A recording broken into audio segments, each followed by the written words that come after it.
Okay, so good morning folks, and welcome to this webinar on real innovation, reaching the space of deep transformation with your team. So my name is Bernard. I'm here with Lorna McDowell, and we have Rory in the background for helping us with the technology support here.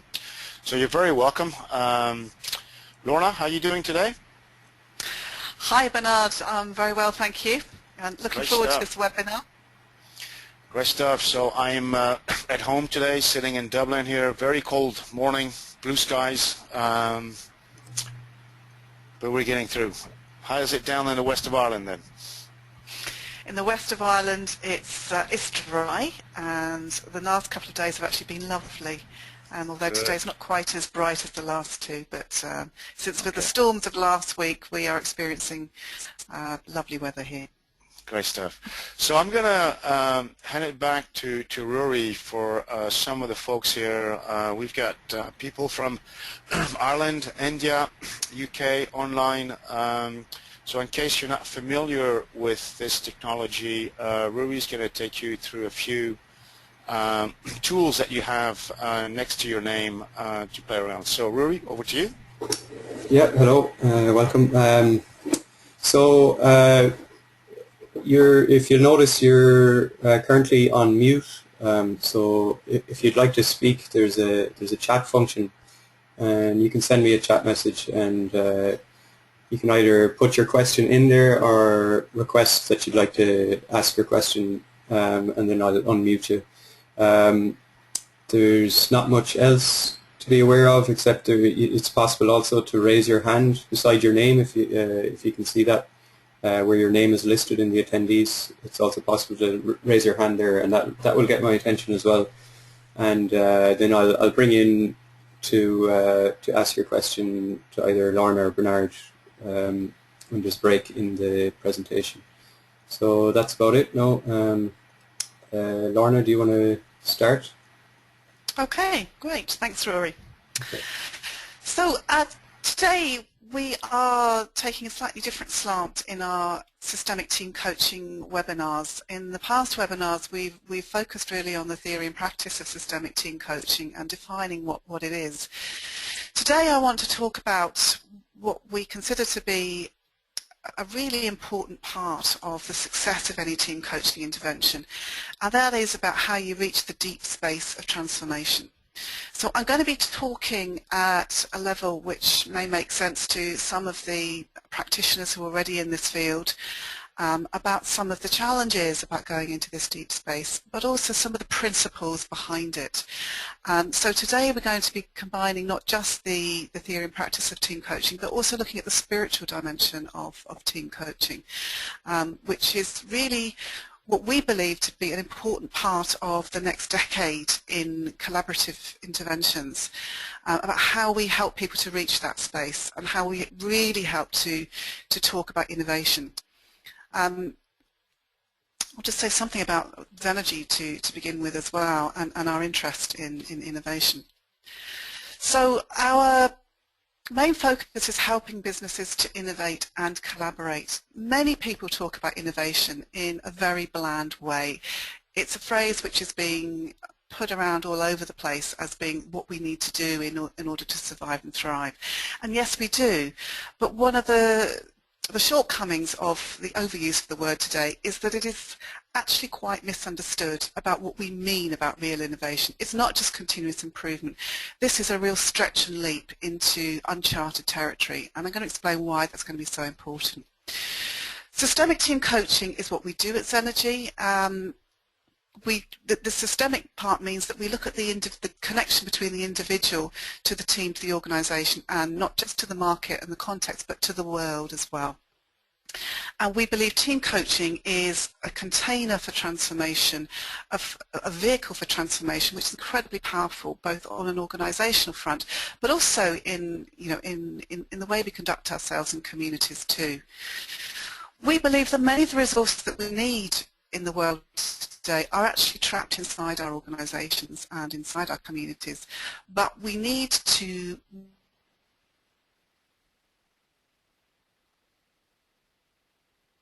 team and leadership coaching. At Xenergie, we also believe in the need for a much higher purpose in what we're doing.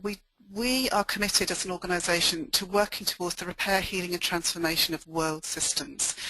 So this means that we work at a global level, and in every intervention that we do, we are looking to build sustainable social, financial and environmental value through what we do, and to help those that we work at to be better at this.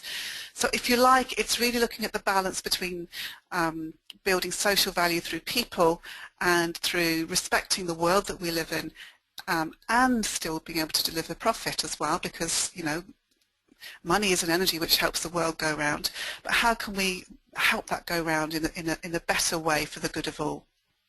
Systemic team coaching is a practice and an approach which enables us to follow our purpose in this way.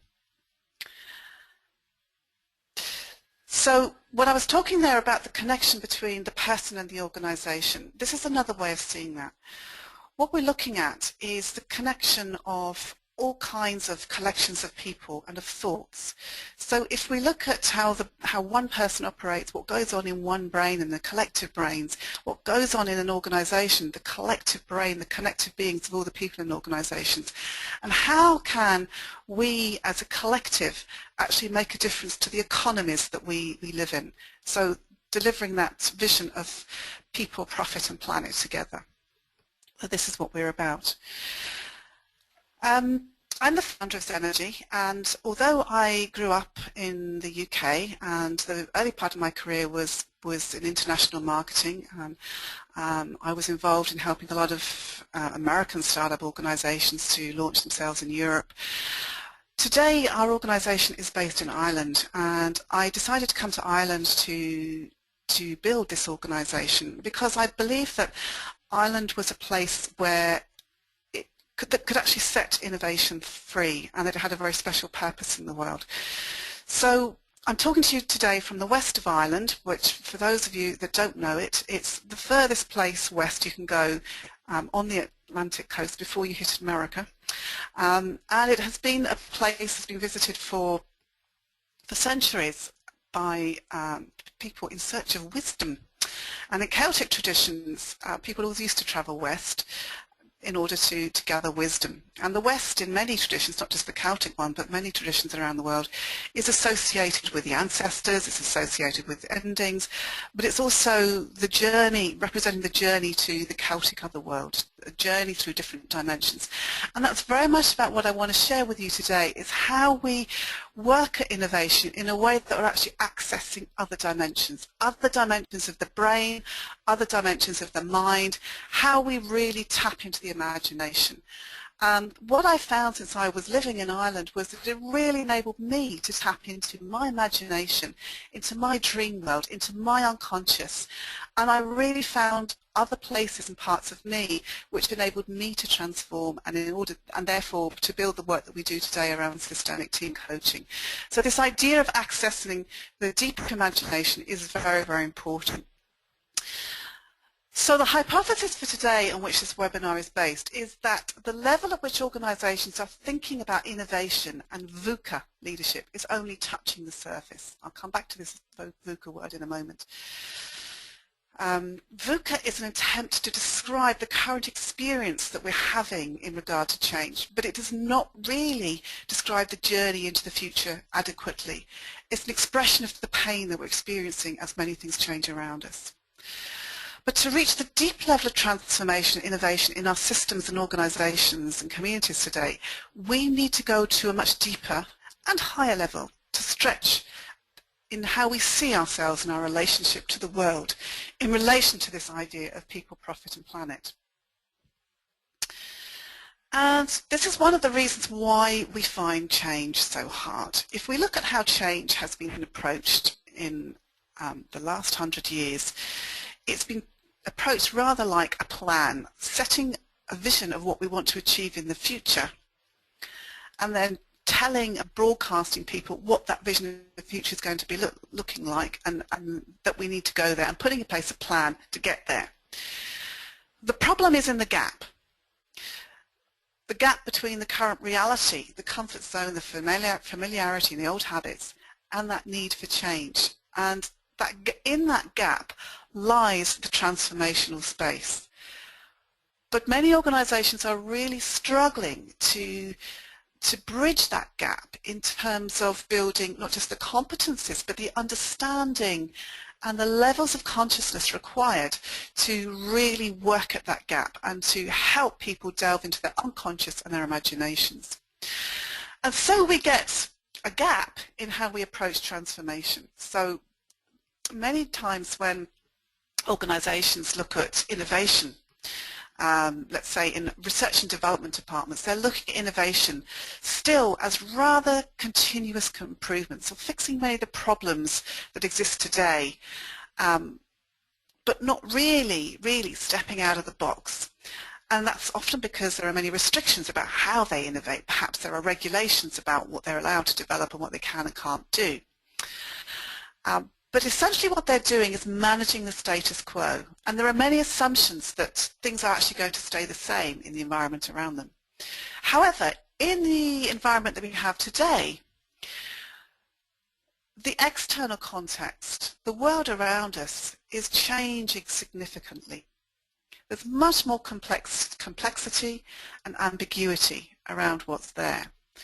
And so what we're really looking for is people and organizations and teams that can affect a game-changing reframe of the organization and really tap into this idea of complexity and ambiguity, and not just to understand what it is, but to work at a much higher level with it.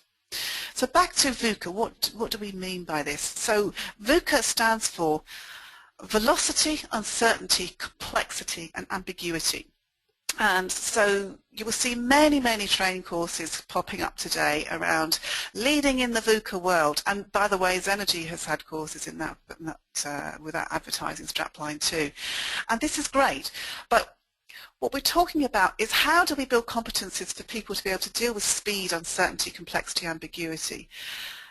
And that's all well and good. It's a starting point. However, even that in itself is recreating more of the same. It's not just learning how to deal with these things. It's actually stretching even further to get into and deal with a real deep zone of transformation in which the person must come forward. And the person must come forward in the context of the organization. I'm just going to pause here. Bernard has just sent a message to everybody to remind you that if it's anything you don't understand, you will have the opportunity to ask questions during the session. So please raise your hand. If I'm saying anything which doesn't make sense, please raise your hand and stop me and let's ask. Just because you might be muted by the technology here. I don't want you to feel muted at all in terms of being able to speak up. So one of the challenges in all this is that people don't know what they don't know until they discover it. So it's actually really hard to wake up a person who is asleep to the magnificence and the degree of change that's around us. The challenge here is that actually the clock is ticking.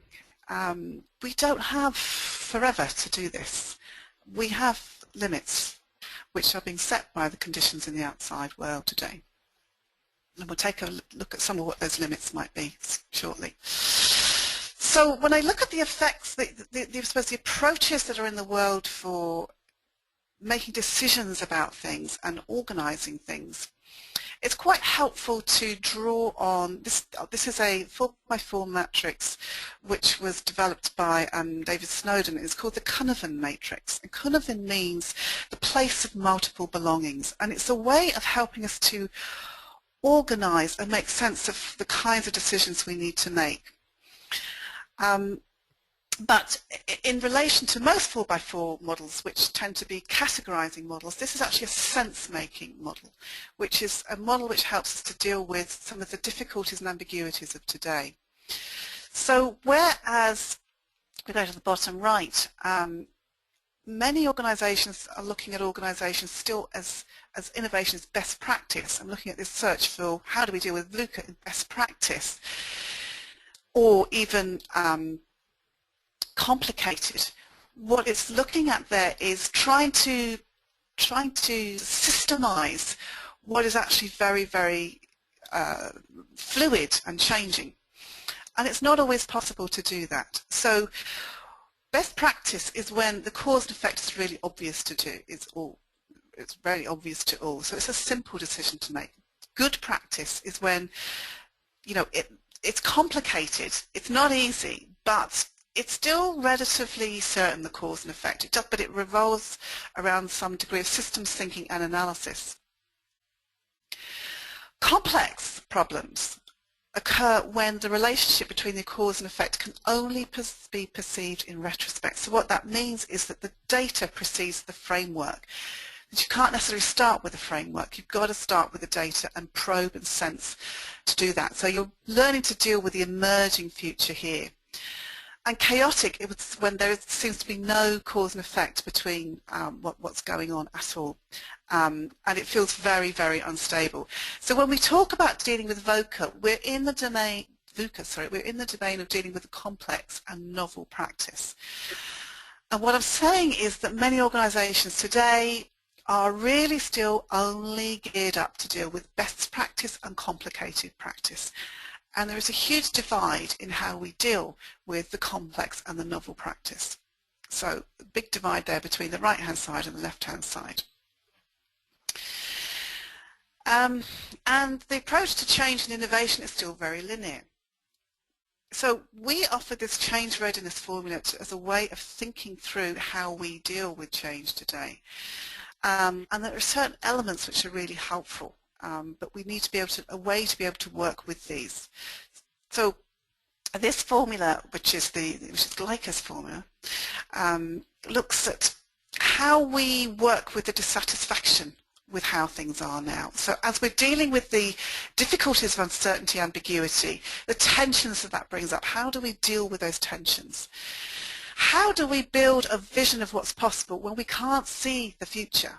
When things are changing so fast, we just can't see it, and we're so disconnected from each other, we're not good at gathering those perspectives. And by the way, we're so caught in the day-to-day, we're utterly stuck in our own gridlock. Therefore, we haven't got a hope of actually beginning with the first concrete steps. But what we're experiencing is the resistance, the R. So what we're doing with systemic team coaching, for example, this is why team coaching can be so powerful, is that it helps us work at this formula. It helps us unpack some of the dissatisfactions, it helps us build visions and deal with the emerging future, those left-hand sides of the matrix I just showed you earlier, and helps us to work at small and elegant steps towards a much bigger problem, towards that. However, there's still this thing about how do we begin to bring into view the emerging future when we can't see it and when we're still really trapped in old dimensions of thinking. So let's just step into what the world might look like in the year 2050. And I'm picking a time frame a good way out from where we are, yet it's not that far off really, for us to actually raise our level of thinking and consciousness. So we already know that climate change is a reality. We're experiencing it daily. We know that the resources are scarce. We only have to look at the fight for the oil fields around what's happening between the East and the West today, and the United States and NATO and Russia. Fight over resources is really creating tensions. Climate change, potentially hundreds of millions of people could be displaced from their homes and their workplaces. This is going to create massive humanitarian crises, and this is not only going to be insanely expensive, but insanely complex to deal with. And time is running out on this. There is not infinite time to deal with this. On the goods front, there are many, many inventions that are really going to radically change the next decade, let alone the next 30 years. And we are currently going through the most profound renaissance that we've ever experienced since the days of the Industrial Revolution or Da Vinci. These are huge, creative inventions. And to think that these are not possible, just remember that once upon a time, Galileo tried to tell the world that the world was round when everybody believed that the world was flat. And he was laughed at. So if you believe that none of these things are possible, then think again, because the world is really radically changing. So here are just some of the things we might be experiencing. Vaccines and cures for many diseases. Humans could live forever. And there is much research being done on how technology can really replace the human body. And yes, perhaps robots may take over many things that humans are doing, so that robots will one day outperform humans. There may be no more poverty. Poverty could be eradicated. Cars will become driverless. I think we're already seeing that in some of the research that's been done by the car companies today. But there is an ability to rely exclusively on renewable energy. Gender equality could improve many things. There is no such thing as illiteracy. The internet reaches every single corner of the world, and war is a rarity. And farm scrapers, these are food farms in cityscapes. So, by the way, this comes from a source of the Business Insider. This is where some of these things come from. And the farmscapes, if you can imagine a tower block, and there's pictures of tower blocks behind us on this screen here, and the ones that are slightly in green are supposed to represent farmscapes, where entire farms actually exist in cityscapes. So there's a real kind of merging of worlds. And if you've seen some of the advertising from some of the banks, I think it's HSBC Bank advertising, are talking about how the food chain is actually going to really link to the supply chain in the future, so that we will access our food in real time. And a farm scraper rather, is a way of doing this. So we could talk for a long time about whether these things will happen or not, but it really starts to kind of raise our game and our level of thinking. But one of the points about all this creativity and innovation is that these powerful technologies, possibilities and alliance actually require humanity to be at a high enough level of consciousness to be able to not only bring these things about, but to deploy them for the good of all.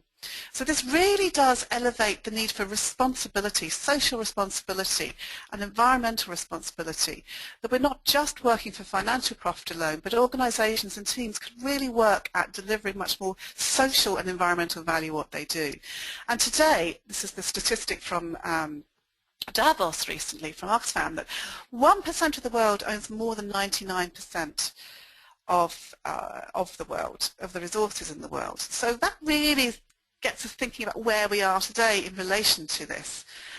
And our systems and our way of working and our way of thinking is still really programmed towards not just money making, but these simple and complicated ways of working, rather than looking at the complex and the chaotic, which is actually what's actually going to be challenging us in the next 10 to 20 years. In fact, not even, it's immediate. Climate change is a reality. We have a real way to go in terms of this. So when we look at things like leadership development, team development, systems thinking, transformating, getting teams to work at a much deeper and more powerful level of transformation, we actually have to raise our consciousness above the level of the problem in order to solve it. If we tackle today's problems with the level of thinking and the level of operation that we have had in the last decade or 100 years, we are not going to make it at this level. So where does this challenge lie? This is where we get into talking about the deep level of transformation in teams. The challenge really lies in the unseen. And for those of you that are already involved in culture change and leadership development, you'll be very familiar with the iceberg model, which tells us that 9/10 of culture is actually out of conscious awareness. What organizations tend to deal with at the simple and complicated level of best practice and problem solving today is the bit of the iceberg which is above the water, the stuff which is seen, tangible and easy to deal with. But deep transformational change is working at everything which is underneath the layer of consciousness. So this is working with the deep unconscious, and also shifting from what we call third dimensional living to fourth dimensional living. So not just looking at the surface and basic level of leadership skills development, but also how we build service to others, how we build service to the planet, how we build service to each other, social value, how teams learn to really collaborate and operate with each other. And for those of you that are into, I suppose, in the more spiritual levels of development, and when I'm talking about spiritual here, I'm really not talking about religion, although, you know, religions will have their different slants on this.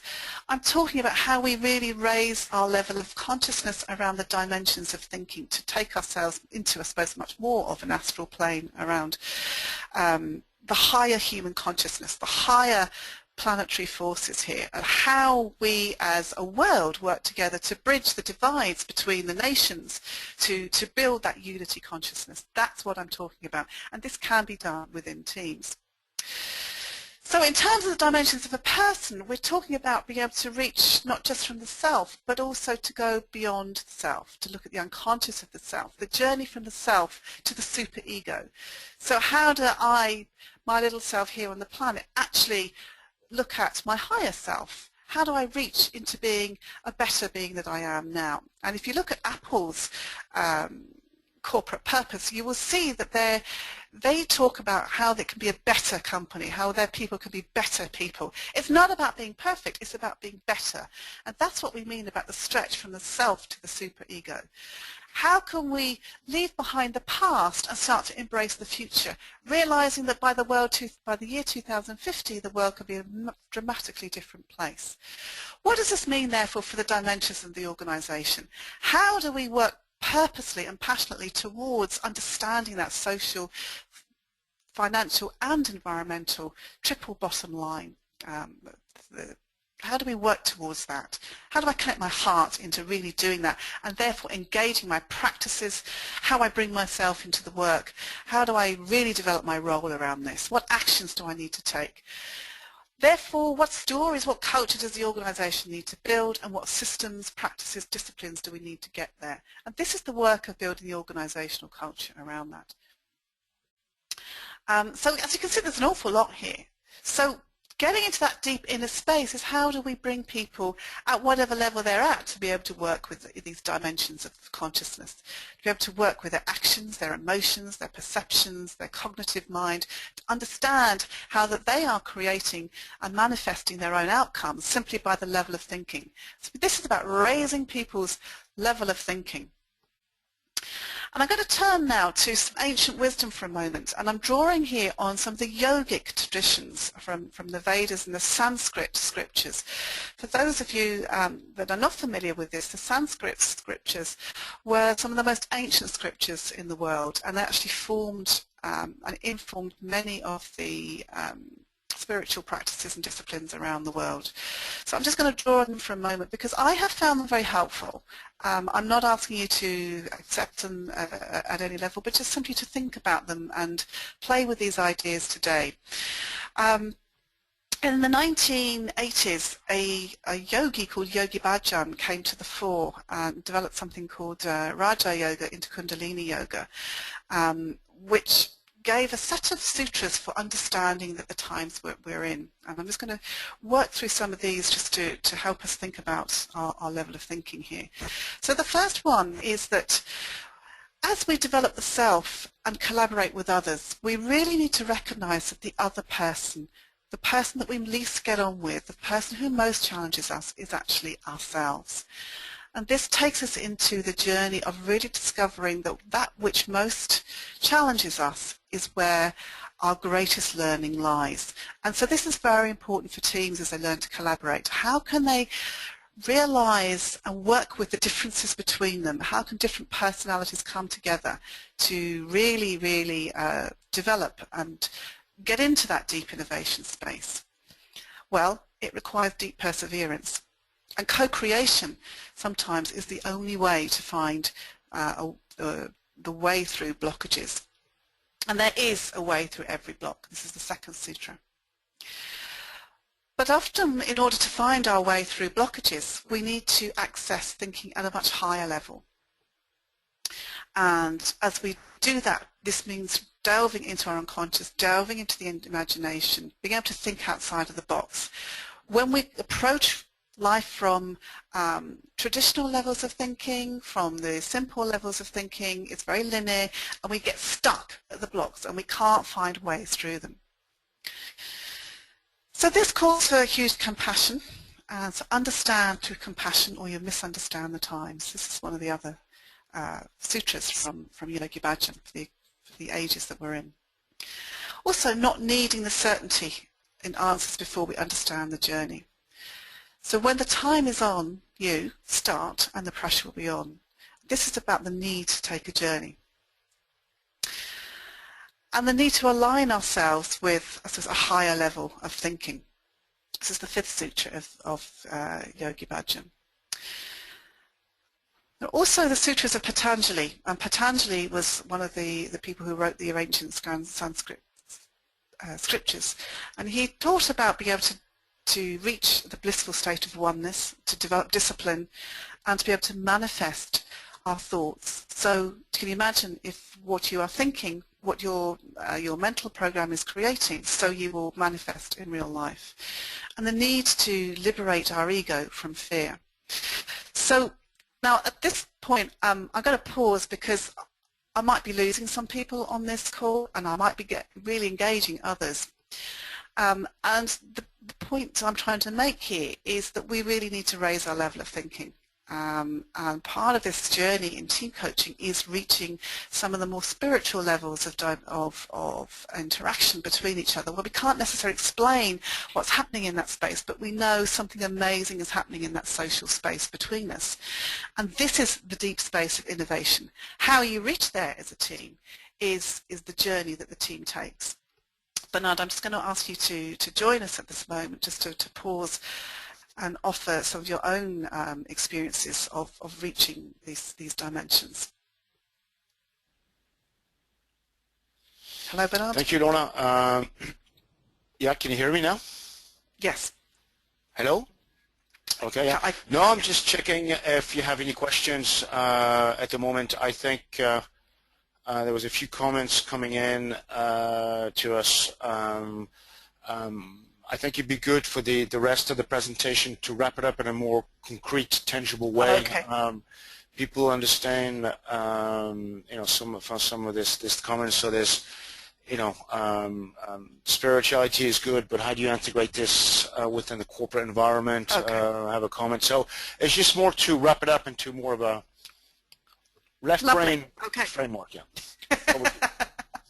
So I'm experiencing already some of the reactions and interactions that people feel when faced with this deep level of space and the possibilities of the future. The immediate reaction is, oh my God, but I can never talk about this in my organization. Oh my goodness, this is kind of fluffy stuff. This is too high level. This isn't going to sit. The challenge of the change agent is to work with this. And I love this quote here by Adyashanti. Make no mistake about enlightenment. It is a destructive process.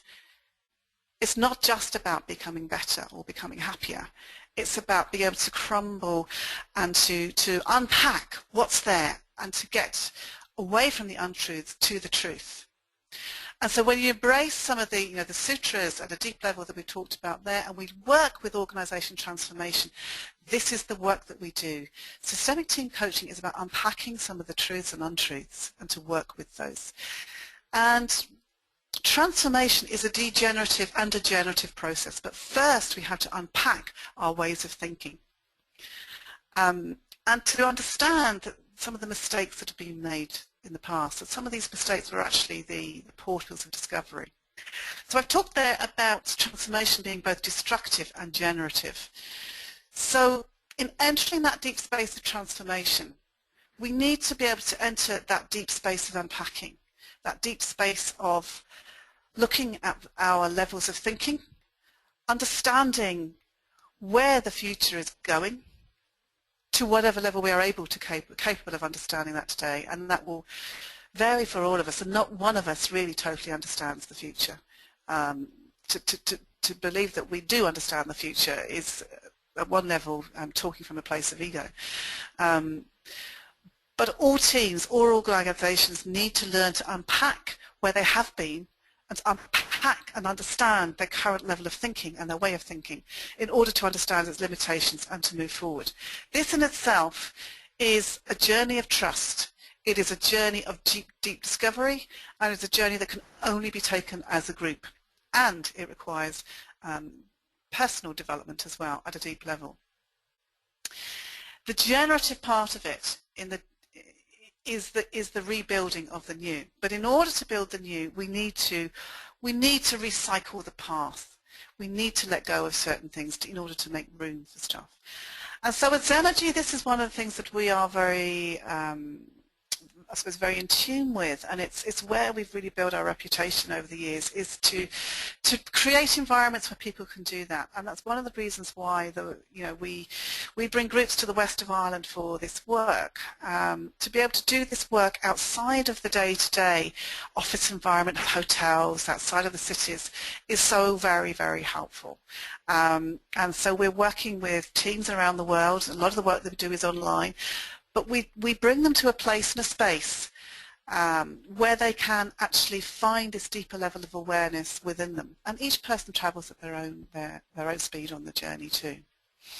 So bringing this back to, I suppose, a more left brain explanation to bring in the context of change management, to bring back to the request here. When we approach change projects, it's important to view them not as a project, even not as a project plan. Change is something which is now going to be ongoing. But it is a journey. It is a journey through which we take people to discover themselves, their teams, their organisations, and to look at their levels of thinking and operating in new ways. To do this, we have to get into the unconscious, to go below the iceberg, and this is, if you like, the material of the journey. And people need help to be able to do this. And this is where the coaching and the consulting expertise come in. So if we look at the stages of this journey now in terms of an organisational journey, you will see that there's a green piece to this diagram in front of you, and there's a red piece. The green piece is the stuff which is above the iceberg, the stuff which is in the consciousness, that is in the public realm of the organisation, is what we will feel okay about talking about. And the stuff in red is where we start to feel unsafe. It's where it's new discovery. It's where it's really challenging ourselves. For example, to look at our shadows, to look at what's really holding us back. So I'm going to show you some little warning triangles here, which is where organisations tend to feel really challenged in this. The first place of challenge in working with this is entering that red zone, building the trust and the awareness and the need to be able to go beyond that. So in the change formula that I showed you earlier, it's about how do we move beyond the resistance in order to start working with this.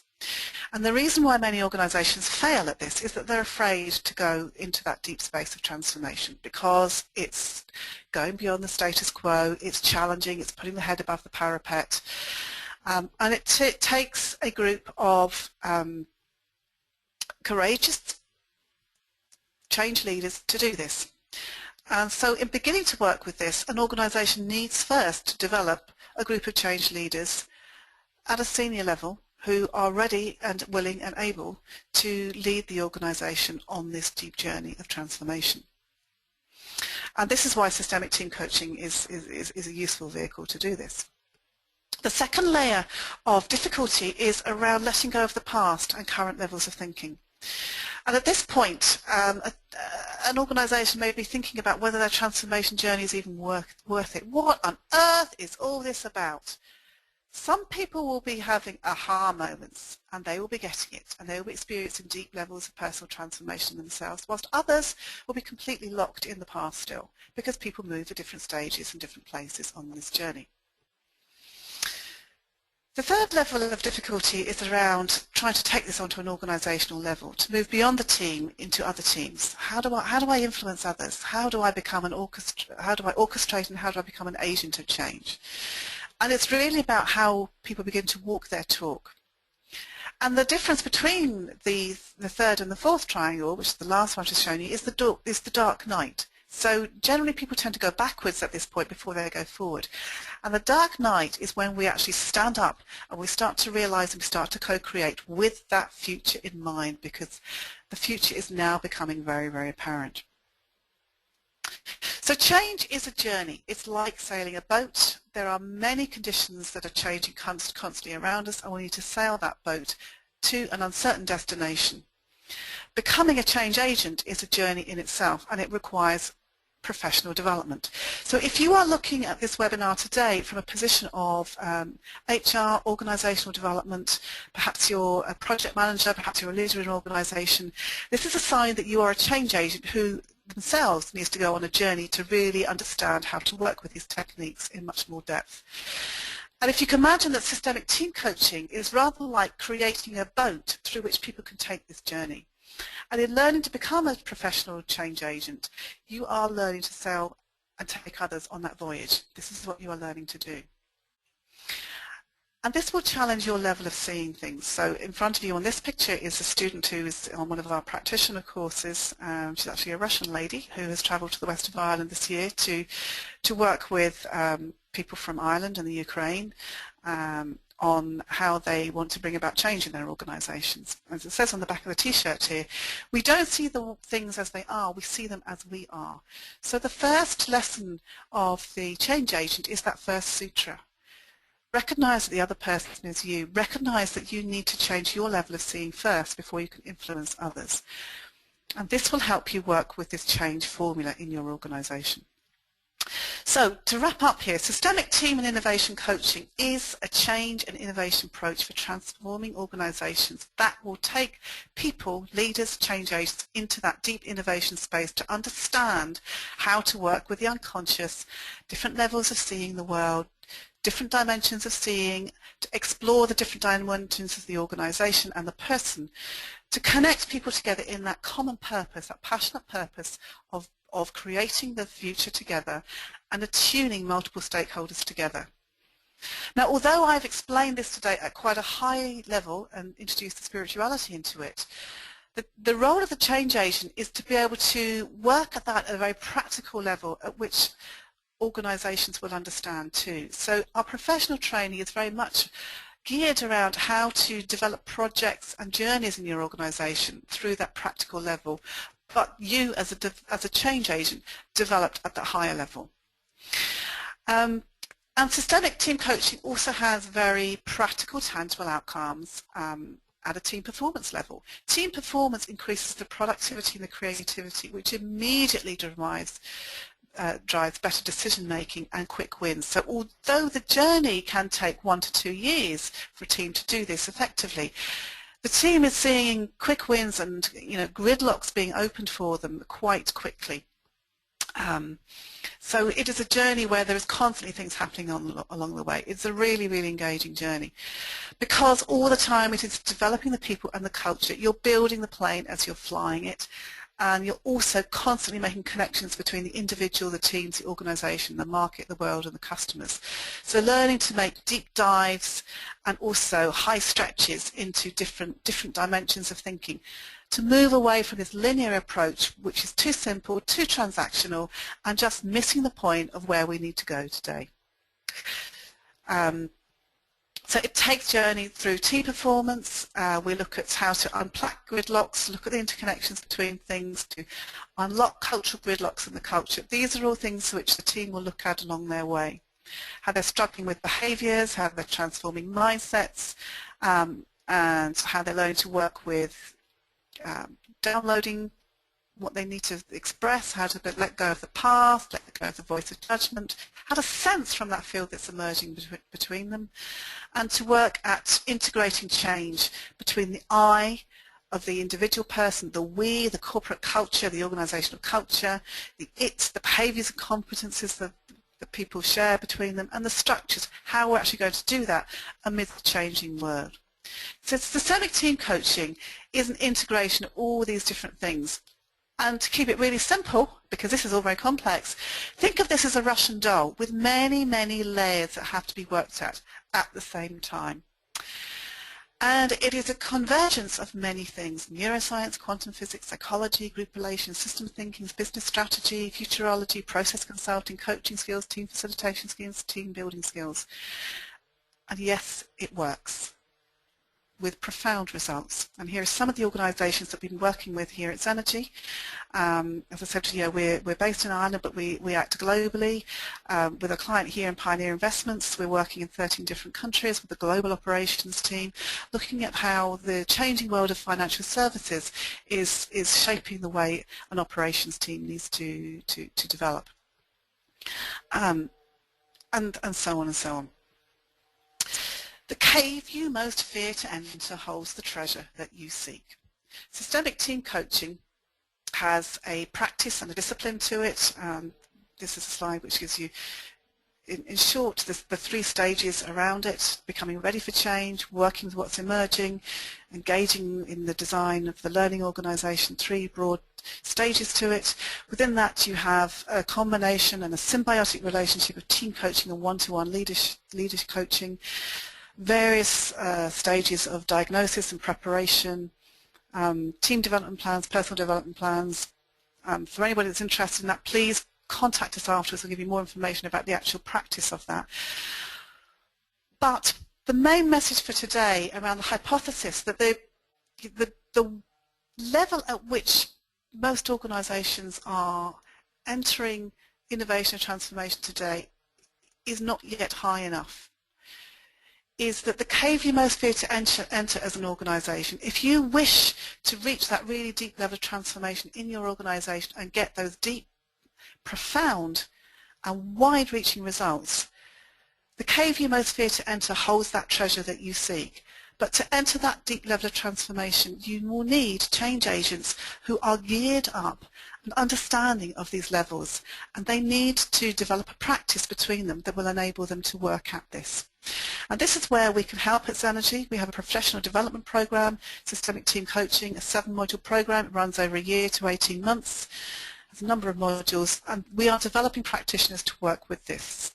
We also undertake organisations consulting interventions ourselves with organisations, but typically we work with the practitioners that we develop to develop interventions within their organisations, because we believe that the best, most sustainable transformation will come by developing people to do this work.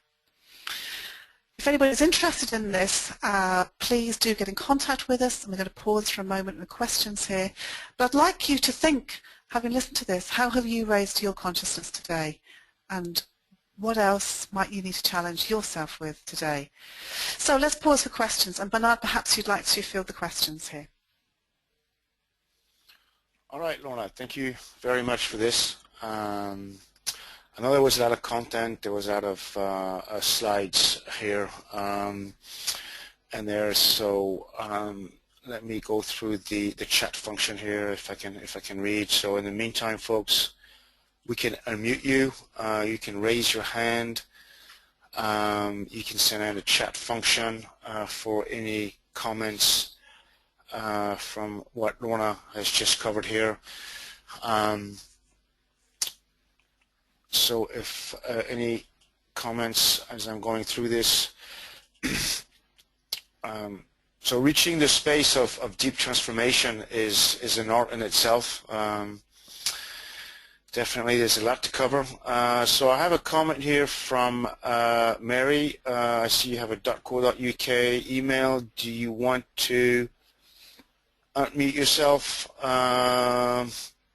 Hello, Mary. Can you hear me? Hello, Mary. No, but I have the. Let me read her chat. Her comment is around what are the main barriers to this approach that you have encountered? I think it's the word barrier, I'm assuming, in there, Lorna. So what? Okay. And the approach that you've presented, you know, what are some of the barriers you've encountered? Yeah, good question. So the barriers, I think, are generally twofold. The first is often the time it takes to take the journey, and it's like a slow resignation to the reality. There are still many people that are looking for a quick fix, and so those that are in the know, who have been through organisational change initiatives or leadership development in the past and know that there is no silver bullet, will also recognise that change and this level of development is a continuous journey. This is not something that you can send people off to Harvard for 2 weeks and come back transformed. This is a slow burn, slow, deep burn. And so that time frame of a year to 2 years is actually very, very realistic in terms of that. But sometimes it's the kind of, oh my God, is it really going to take that long? But we need something fast. But think about this. This slow burn is about building the plane as you fly it. So it's not that you're on constant training for 2 years. It's not quite like that. It's more that you are slowly developing and changing your practices and starting to integrate different things into your work. It's actually a lot more easier to integrate because you're doing small bits on a constant basis rather than having this kind of big full Irish breakfast and feast of theory that you just can't digest, and so you end up doing nothing with and just gives you indigestion. So this is like more of a disciplined workout over 2 years with some gradual deepening of awareness as it goes. The second area of barrier is often around fear. And fear of the complicated, fear of exposure, fear of this being so different, fear of accessing or starting to talk about things not that we just haven't talked about before, but some of the bigger world-changing stuff around, you know, real possible consequences of climate change on the business, or what might the world look like in 10 years' time. Even, you know, I find a lot of our clients are even afraid of talking about possible redundancies a year from now when they realise that their organisations are not sustainable the way that they are. So I suppose talking about the year 2050 is massively, massively, massively ambitious and, you know, more than a cosmic helicopter view over what they're currently doing. But the point is you cannot sit in a space of denial for too long. The good thing about denial is it's the first stage of awareness, but it's also part of that dealing with the resistances that we showed in that Gleitcher's formula, that knowing how to work with these resistances and engage in the conversation is the starting point. So if anybody listening to this webinar today is engaging with their resistance about this is too high level, this is too spiritual, this is too airy-fairy, I invite you to engage with your denial and your fear around this.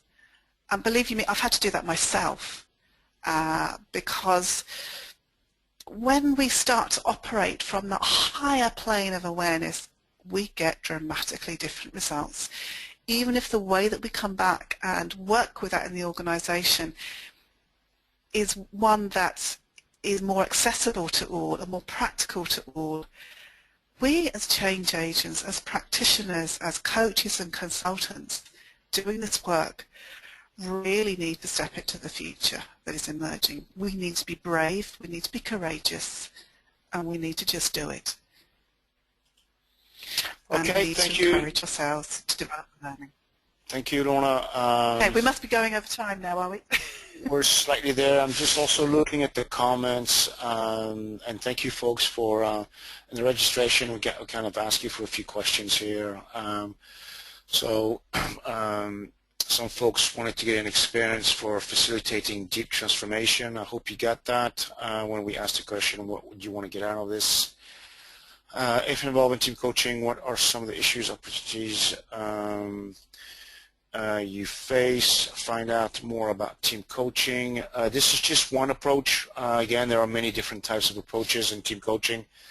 It's systemic as opposed to performance. And here Yeah, so if I I could think, just add something on that, Bernard, I think that's really important to like make that distinction between systemic team coaching and performance team coaching. Systemic team coaching really enters that place of deep transformation. Team performance coaching, which is a stage of systemic team coaching, is about getting a team to perform better together. And the next stage after that is really to develop that innovation space. So in the first letting go phase of systemic team coaching, you will find that team performance is an aspect of it, and that's where you'll find some quick wins. However, that in itself will not be enough, but it is a stage of the journey. So this webinar is about deep innovation and deep transformation, and that was our territory today. yeah, absolutely. That's about it I can find right now, Lorna. Is there any other questions, remarks, comments, folks? This is your last chance. We're now coming to the hour, 1 p.m. If not, we have another one running, I think next Monday, Lorna. We'll be running a series, yep. So watch our website, our calendar. These are free, and they are recorded. We're recording right now. We will email it back to you. So anyhow, we hope you have enjoyed this experience and looking forward to hearing from you. Okay, if there's any more comments, folks, thank you very much. Enjoy your day, and we'll talk to you soon. Thank you. Bye-bye. Thank you. Bye-bye.